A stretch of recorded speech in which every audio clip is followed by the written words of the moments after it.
texted her boyfriend at 8:44 in the evening. 4 words. Walking back to hotel. That was it. That was the last message anyone ever received from Brittanee Drexel. No distress, no warning, no signal that anything was wrong. Just 4 words from a 17-year-old girl on a warm April night in South Carolina, telling someone she was on her way back. She never arrived. The walk between the 2 hotels was less than 2 miles. Ocean Boulevard, Myrtle Beach, one of the most heavily trafficked strips in the entire American South during spring break season. Lights everywhere. People everywhere. Music spilling out of every door. The kind of street where a young woman walking alone should have been the safest thing in the world. She was not safe. Somewhere between that text message and the door of her hotel, a man drove slowly along Ocean Boulevard. He was a registered sex offender. He had a history that should have kept him away from places like this, from people like Brittanee. He saw her. He stopped. And he took her. For 13 years, Dawn Drexel did not know where her daughter was. She did not know if she was alive. She did not know if she was suffering. She did not know if there was any possibility, any thread, however thin, that Brittanee might still come home. She wore a necklace with her daughter's photo in it. She wore it every single day, because when you do not know where your child is, you carry them the only way you can. You put them as close to your heart as physically possible, and you refuse to take them off. In May 2022, 13 years after Brittanee vanished from that sidewalk, a man named Raymond Moody walked into an interview room and said 4 words of his own. I was a monster. And then he told investigators where Brittanee was. Today, we are going to Myrtle Beach in April 2009. We are going to walk the street Brittanee walked. We are going to sit with the 13 years her family spent not knowing. And we are going to follow every piece of evidence that eventually, finally, brought Brittanee home. This is her story, and it deserves to be told the right way. Before we go to that April night, before we stand on Ocean Boulevard and watch the last surveillance footage of a girl walking into the dark, you need to know who Brittanee Drexel was. She was born on October 7th, 1991 in Rochester, New York. Her parents, Dawn Plekan and John Kayaoglu, were teenagers themselves when she came into the world, young, unprepared, and eventually separated before Brittanee was old enough to remember them together. Dawn eventually married a man named Chad Drexel, who adopted Brittanee and gave her his name. The family settled in Chile, a suburb of Rochester. Brittanee grew up there. That was home. By all accounts, she was vivid. Not just present vivid. She played soccer with a ferocity that people remembered. She had a laugh that filled rooms. She was the kind of teenager who made an impression, who people gravitated toward, who left a mark on everyone she met. She was also, by the spring of 2009, going through something difficult. Her home life had become complicated. Dawn and Chad's marriage was struggling, heading toward divorce, in a way that the whole house could feel. Brittanee was 17, sitting in the middle of it, absorbing it the way teenagers do quietly, without telling anyone exactly how much it was weighing on her. She was a junior at Gates Chili High School. She had friends. She had a boyfriend. She was trying to live her life, while the foundation of her family quietly shifted beneath her feet. When a group of friends started talking about a spring break trip to Myrtle Beach, South Carolina, Brittanee wanted to go. Badly. The pull of it was obvious. Sun, freedom, distance, the temporary escape that spring break promises every teenager who has ever felt trapped inside a life they didn't choose. Her mother said no. Dawn Drexel said no clearly, directly, and with the specific concern of a mother who understood what could happen to a 17-year-old girl without supervision in a place like Myrtle Beach during spring break season. She said no. Brittanee went anyway. On April 22nd, 2009, she told her mother she was going to a friend's house in Rochester. She packed a bag, left New York, and traveled over 800 miles south to South Carolina, to a place her mother had explicitly told her not to go, with friends her mother barely knew, in a city that would swallow her whole. This is not a judgment.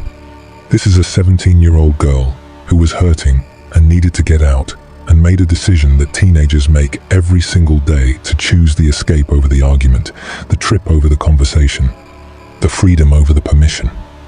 could not have known what was waiting for her. April 25th, 2009. A Saturday, the third day of the trip. The group of friends were spread between two hotels on Ocean Boulevard, the Bar Harbor Hotel, where some of them were staying, and the Blue Water Resort, about a mile and a half away. Brittanee had been back and forth between the two during the trip. It was a normal arrangement for a spring break group, people scattered, meeting up, moving between locations the way young people do. That evening, Brittanee was at the Blue Water Resort, and at some point in the evening, she decided to walk back to the Bar Harbor Hotel to meet a friend. The walk was straightforward. Ocean Boulevard, the main strip. Lights and people, and the constant noise of spring break, South Carolina, in full swing. Not a dark alley, not an isolated route. The busiest street in Myrtle Beach. At approximately 8:44 p.m., she sent that final text. Walking back to hotel. 4 words, then nothing. Surveillance cameras outside the Blue Water Resort captured Brittanee leaving the lobby at approximately 8:45 inches the evening. She was wearing a white and green tank top, black shorts, white flip-flops. She looked exactly like what she was a teenager on spring break, heading back to her friends on a warm Saturday night. That footage is the last confirmed image of Brittanee Drexel alive. By the time her friends realized she had never arrived, by the time the calls went to voicemail and the worry hardened into fear, hours had already passed.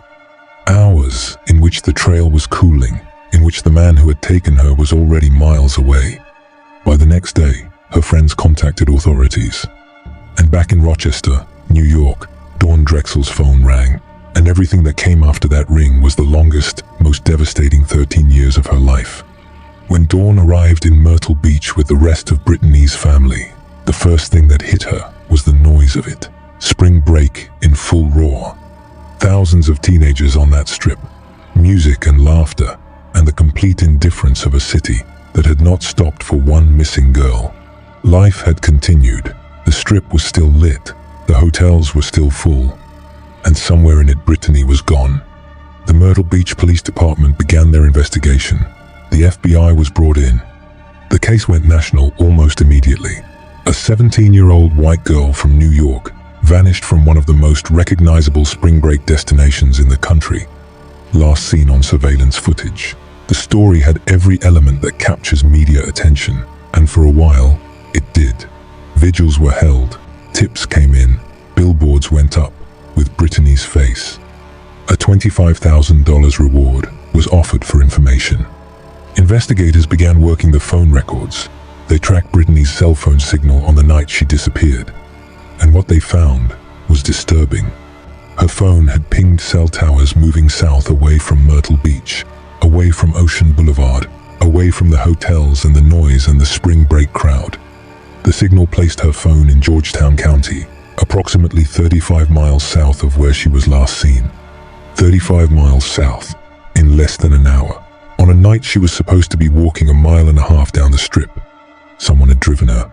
Someone had taken her from that street and driven south, fast, with her phone still in someone's possession.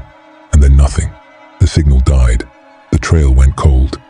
Investigators worked their way through persons of interest. They looked at people from the trip. They looked at people connected to the hotels. They pulled surveillance from every camera on that stretch of Ocean Boulevard, trying to reconstruct the minutes between her leaving the Blue Water Resort and the moment she simply ceased to exist on any record. And for 7 years, the case produced nothing that held. And then, in 2016, something changed. An inmate in the McCormick Correctional Institution in South Carolina came forward with information.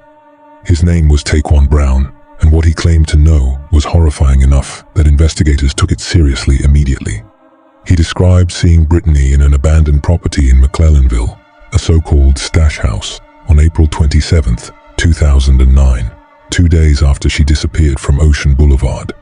The details he provided were specific, disturbing, the kind of specific that is hard to fabricate. Investigators followed the lead.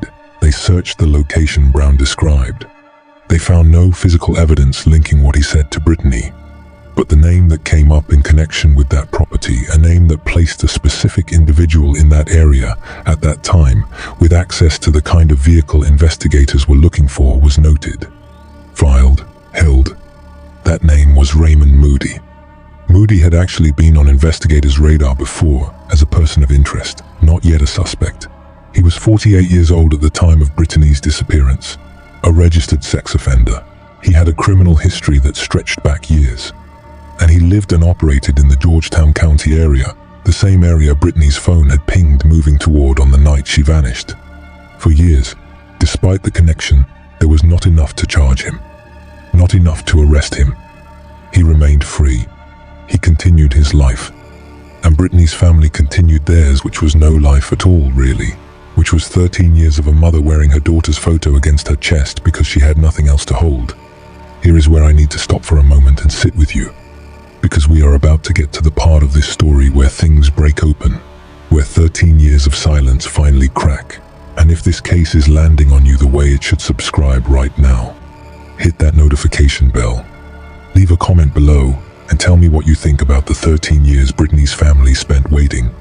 Tell me what you think about a registered sex offender walking free for over a decade while a mother spent every day not knowing where her daughter was. Share this video, because Brittanee Drexel was 17 years old. She was walking back to her hotel, and what happened to her deserves to reach every corner of the world this story can travel to. Stay with me, because what investigators did to finally crack this open is one of the most extraordinary examples of persistence in modern criminal investigation. And what Raymond Moody said in that interview room is something that will stay with you long after this video ends.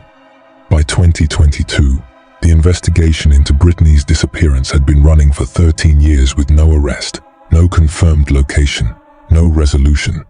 But investigators had never fully let go of Raymond Moody. His name kept surfacing, the geography kept connecting, and in 2022, a new thread emerged. Moody had a longtime girlfriend. Her name was Angel Vors, and investigators received information that Vors had specific knowledge about what had happened to Brittanee on the night of April 25th, 2009.